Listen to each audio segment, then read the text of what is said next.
alguns projetos, aquele lá que mostrei para vocês na parte de expedição, que já está bem adiantado, e outros que nós estamos implementando ao longo do tempo. O último aqui é interessante, é só a questão de embalagens, né? E mais uma vez a logística também, o profissional de logística também pensando na questão de sustentabilidade também. Obviamente, embalagens, você muitas vezes tem que reduzir o custo de embalagens plásticas, embalagens metálicas.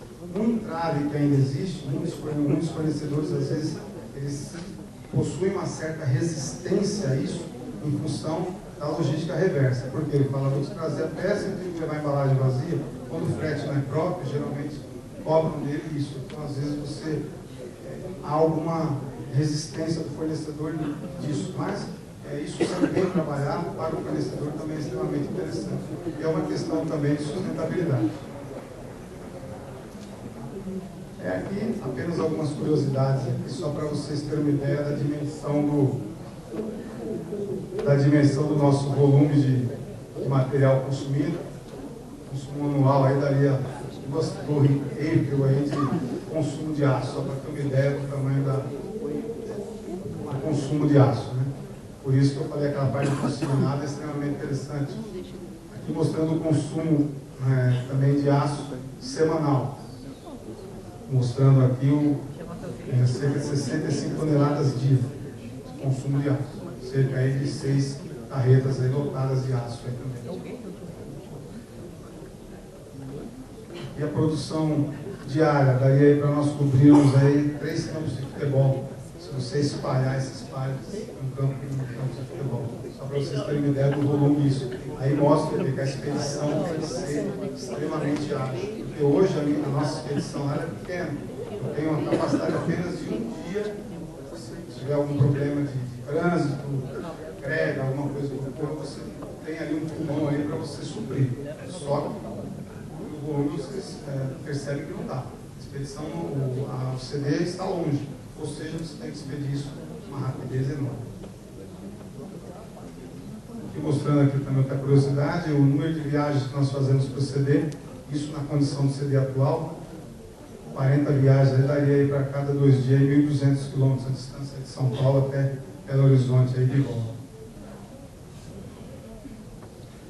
Aqui mostrando um pouquinho do ciclo da embalagem, mostrando a quantidade de papel que é transformado em embalagem. Mais para frente, a quantidade que essas embalagens, obviamente não só essas, com outros fornecedores, mas esse fornecedor representa aí 70%, 75% de todo o volume de embalagem. Isso aí gera para nós aí cerca de 1.300 embarques mês, só para vocês terem uma ideia. 5.000 notas fiscais mês, só de expedição. Para vocês terem uma ideia do tamanho, como tem que ser ágil o processo. Tá? No final, uma frase aí para nós refletirmos aí no final. Basicamente era isso aí. Espero aí ter contribuído aí um pouquinho com vocês. E se desejarem fazer alguma pergunta, nós estamos aí à disposição para fazer.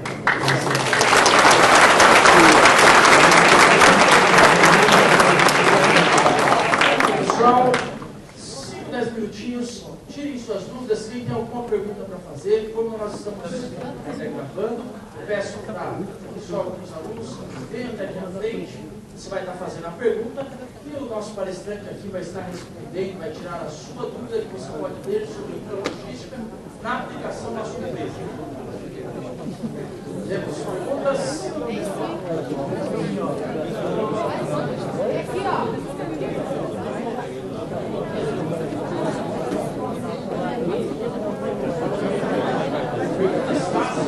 Se tem uma pergunta ali, por favor. Mais alguém já pode estar vindo para a gente utilizar o nosso tempo.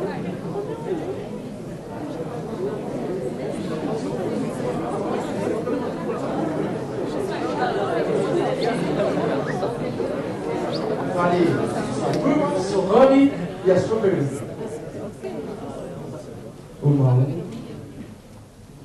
Minha pergunta é boa noite para todos também. Trabalho numa empresa que fornece matéria-prima para vocês, umas timbraças. Eu queria fazer uma pergunta. Nós tínhamos PU. Mastinbras, assim, em média, quantas toneladas no mês de PU, mais ou menos, vocês consomem? No caso, assim, eu não vi ali nos slides sobre a quantidade. Eu queria saber mais ou menos. Números exatos assim, para você do bate-pronto. Esse material que ele perguntou é bem pertinente, que é o trabalho que é feito juntamente com a empresa que ele trabalha, a Mastinbras, é um trabalho bastante interessante, uma das matérias-primas mais importantes que nós utilizamos. Inclusive, nessa planta nova, os filtros que irão ser fabricados nessa planta nova, basicamente são fabricados, boa parte da matéria, uma das principais é justamente o material fornecido pela empresa do nosso colega. Não tenho assim números exatos, mas para vocês terem uma ideia, ele fornece para nós, são aqueles tanques, né, aquelas bombonas, como o pessoal costuma dizer, cerca de 1.000 quilos cada um. Cada linha de produção, ela consome por volta, são aproximadamente umas 4 linhas que utilizam aquele produto, deve utilizar em torno de 4 toneladas por turno. Você coloca isso em 2 turnos, 8 toneladas, você multiplica isso aí por 20 dias, estamos falando aí de cerca de 160 toneladas só desse material que o colega falou, aproximadamente com um cálculo meio grosseiro aqui, mas é basicamente isso. E é um trabalho interessante, porque existe até uma ideia futura, só pegando um gancho, como esse material é fornecido numa demanda grande, é uma questão logística também.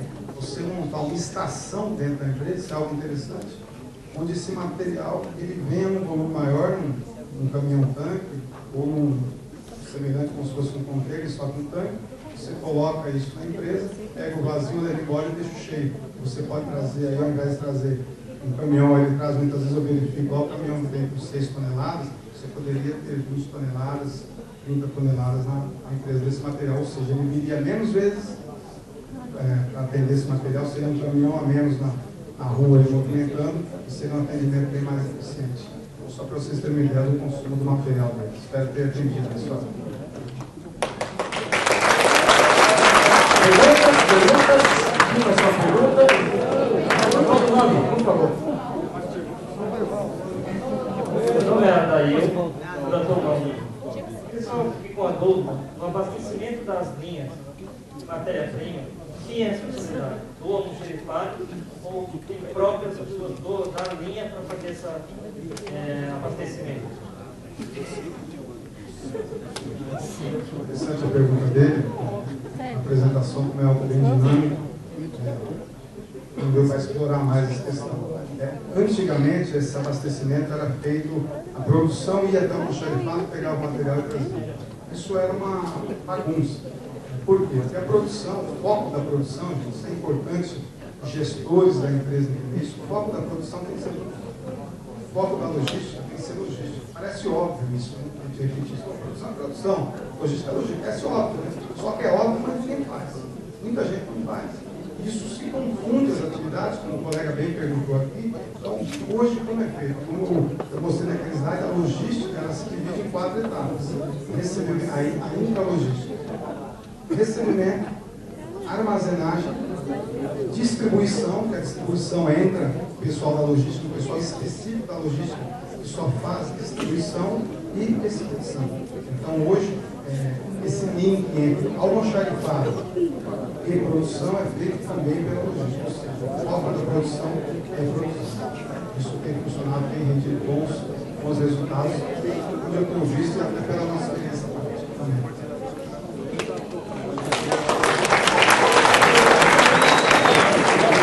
Então, pessoal, para formalizarmos o agradecimento da palestra, chamo o professor Pascoal.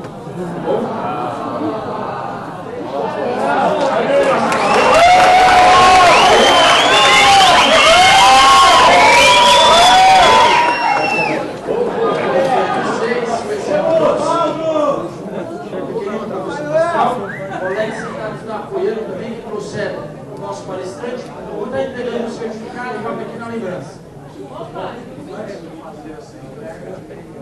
Teria uma pergunta a fazer o Edivaldo.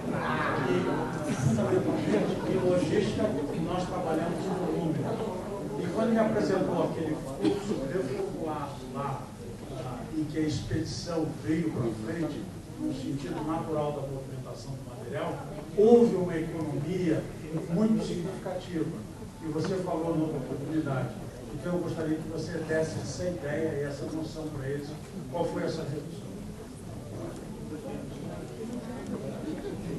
O professor Pascoal mostrou aqui é justamente essa questão de ganho que houve na empresa. Para vocês terem uma ideia, na expedição nós tínhamos um CD fora da empresa, outro na empresa. Ou seja, só de aluguel, para vocês terem uma ideia do CD, era pago por mês algo em torno de 15 mil reais. Porque você não conseguia isso, alocar tudo isso na mesma coisa. Com essa mudança do novo CD, foi utilizado esse conceito de você utilizar esses caminhões, utilizar o blocado para utilizar a carga que você teve com todo esse material. Então, a economia, não tenho aqui números exatos para falar de bate-pronto, a economia que você teve aí só em questão de aluguel, aí só desse galpão era cerca de 15 mil por mês. Nós chegamos a ter 2 galpões no lugar, quase 30 mil por mês, fora o galpão da empresa, a produção da demanda. E toda a movimentação que você tinha, porque imagina, quanto mais CDs você tem, mais material você tem que levar para vários CDs. Quando você tem um CD só, você pode estar levando esse material apenas para o seu. A economia, só nessa questão aí, foi algo em torno aí na ordem de 200 mil reais que você ganha, algo assim, que não é perdido. Se você não está atento, a empresa continua gastando esses 200 mil reais, você não percebe isso. Só para vocês terem uma referência básica.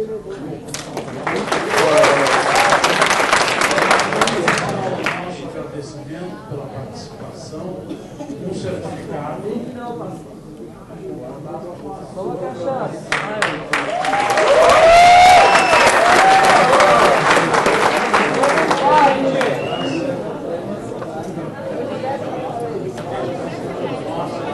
Lembra como eu estava falando daqueles caras da Microsoft? Aí você mandou MVP lá.